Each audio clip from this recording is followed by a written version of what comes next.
This is tape recording 1176C24 RJ28.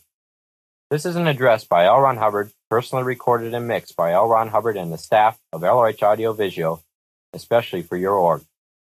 The musical introduction is Zarathustra, composed by Richard Strauss in 1896, and arranged and played by Steve Cartmill on Ron's Baldwin organ. It is the first public performance, especially for you.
Greetings to the executives and staff of your forming org.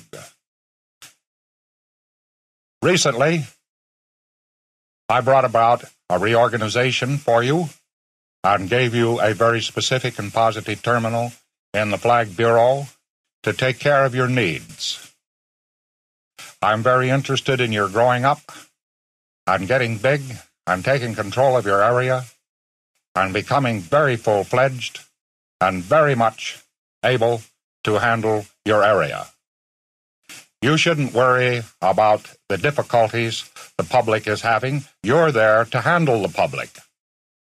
You shouldn't worry about the fact that they are very often hostile. Saving mankind is not unlike trying to drag a wounded water buffalo out of a water hole.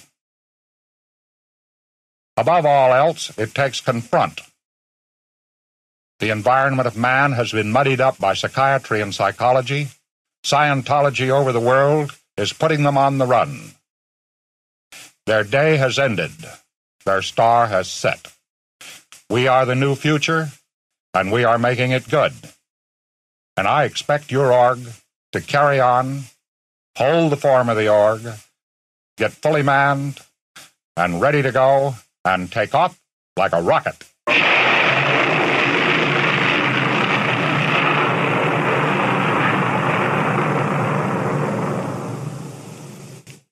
I am doing all I can to help the takeoff continue. And that's what it is, help. In your turn, you can help me by making the org help itself.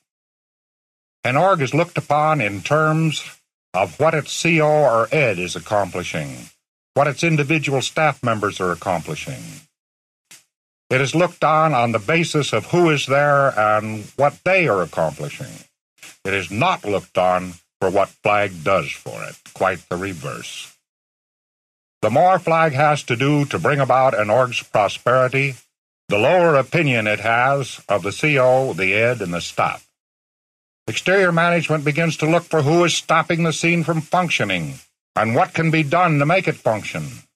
An org that is doing well independently, that is taking responsibility for its own scene, that is getting the show on the road by its own evaluations, its own application of policy, purity of tech, is admired and respected. When an org has to be wet nursed by Flag, when it runs only on orders, when it takes no responsibility for itself or its staff, when its org form needs to be handled and its tech corrected and its delivery has to be worked over by Flag missions, the reputation of the CO, ed, and staff suffers. In your case, my current administrative actions and Flag programs are all aimed at getting you going, getting you up to the point where you can be given the ball, so you can get into orbit and stay there on your own actions. There will always be new programs that will assist you, programs that reach out to the world. Other programs reach in to solve the problems only when you haven't solved them yourselves. We need more reach-out programs. You can assist by handling yourselves to require far less reach-in programs. We want you to be autonomous and proud and prosperous. I've lately issued LRH Ed 289 Int, which gives you a general summary of some of the work I have been doing in recent weeks or months. I'm correcting things which in the main were not your fault, that came to you as orders from others. I am not your general manager. I am officially titled Consultant to the Board of Directors and, of course, Founder. I ceased to be your Executive Director on 1 September 1966. I retired and worked on my own hats, writing, research, development, and general consultation with church executives.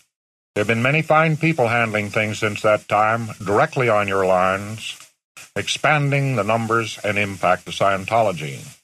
Every now and then, under board authority, I do, however, get pulled back into administration, and this is one of those times. Many executives in the senior world of Scientology do splendidly. They have spread Scientology further and further by their hard and excellent work. They keep the show on the road.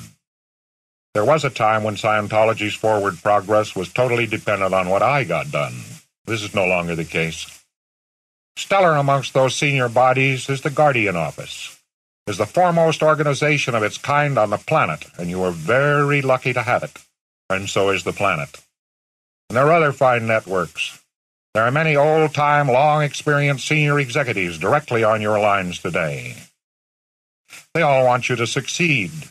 They want you to succeed as individuals, and they want you to succeed as organizations, and they work harder, far harder than any other body of executives on the planet. You have executives and potential executives there in your org or available to your org. The Flag Bureau Executive College was set up and groomed up to produce more executives, and it is doing a great job of it now.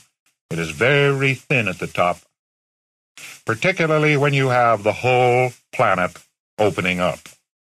Today we have far, far more good press then we have bad press over the planet. Your AG, your assistant guardian, can prove it to you. Today we have far more good TV programs than bad ones. The bad ones are almost non-existent. The good ones are tremendous in number. Today we have thousands of radio spots every week. That's right, every week. You may not recognize some of them as Scientology. You are, however, getting the social benefit of these. Bans and counter-intentions to us are fading away, and nearly all the serious ones are past history. The scene with IRS and other tax authorities appears quite favorable. And as we overcome the obstacles that will always greet a potential as great as ours, what is happening to our yesterday enemies? They are losing. They have lost ground so far and so heavily that they are beginning to fade from the world scene. Psychiatry, psychology take heavy losses every day. The one that started the initial attacks on us covertly over the world, the American Medical Association, has very nearly ceased to exist. And what of our own actions? Our plans and advances and materials have entered a golden age. Never have such publications and advances been available as they are now. It took years and years of work by an awful lot of people to assemble the materials in book form that are now available to you. The Org Exec Course volumes came first, then its subject index. Now we have the admin dictionary at the printers, and it will be released after the first of the year. It is the only dictionary of its kind and will handle not only your own admin misuse, but those of the business world as well. A short time ago, the HCOB volumes were published and released. You can't say you don't have the technical bulletins vital to your training. That is quite a triumph, getting the world's foremost future mental technology all into one big set of volumes. They are available to you right now from pubs. And along with them, you have already the Tech Dictionary to handle all the technical misuse. How's that? And in addition to other books, coming right up is the most broad and effective volume that you have ever seen. It's the Volunteer Minister's Manual. It is a beautifully printed and put together book. It's being released for your Christmas trade. Programs, the reach out kind, are coming right along with it to give you new reach. There never before has been anything like the Volunteer Minister's Manual. It took 4 years to produce. There is a cassette project now in its beginning stages by which you can obtain selected classic lectures from a library gathered together from over a quarter of a century of LRH lectures. In these materials, you have the only workable mental and spiritual technology in the world today, and that is the fact. You have the means of handling and solving your own, the individuals, the groups, and mankind's problems. That's no exaggeration. If this weren't true, how is it our tech is becoming more and more the official, the copied, the progressive tech of the planet? A few days ago, somebody showed me a Playboy, and it said that drugs were dying out in universities because the students were becoming Scientologists. But all of our general progress is made from the building block of an org, your org. Such advances into the society require teamwork, and an org is a team. It is a team amongst many other org teams over the planet. So what is an org? And what are its duties? And what is its atmosphere? Well, I'll tell you. An org is built of people. People as individuals have to be hatted and have a purpose for their post they can perform, and on which they can produce something that is necessary to group survival. We live in a cynical and violent age, yet an org must be friendly above all else. It must care for its public in a friendly, interested way and do all possible to help them. It must also care for its staff members and care about what happens to them and how they feel and help them on their posts and in their lives. An org is actually a religious cooperative. Its staff makes what they actually produce. Staff pay is conditional upon the way a whole org enforces HCO policy and uses HCOBs. It is true, proven time after time, that the only rich orgs and prosperous staffs work directly by HCOPLs for org form and lines under execs who were insistent upon the purity of org form and lines and held the form of the org and hatted staff accordingly. There is a safeguard in decency and policy. Standard tech is what an org is supposed to deliver, and if its staff is not insistent upon standard tech, straight by the book, it can cease to be a bright and shining place. You are creating an island of friendliness, decency, and succor in the sea of a violent world. You do it by using policy and tech that it took half a century to find and develop. Sometimes it's tough going. Well, it's a tough world. But that is what makes our org so valuable. And that is why, above all else, we must create these org islands.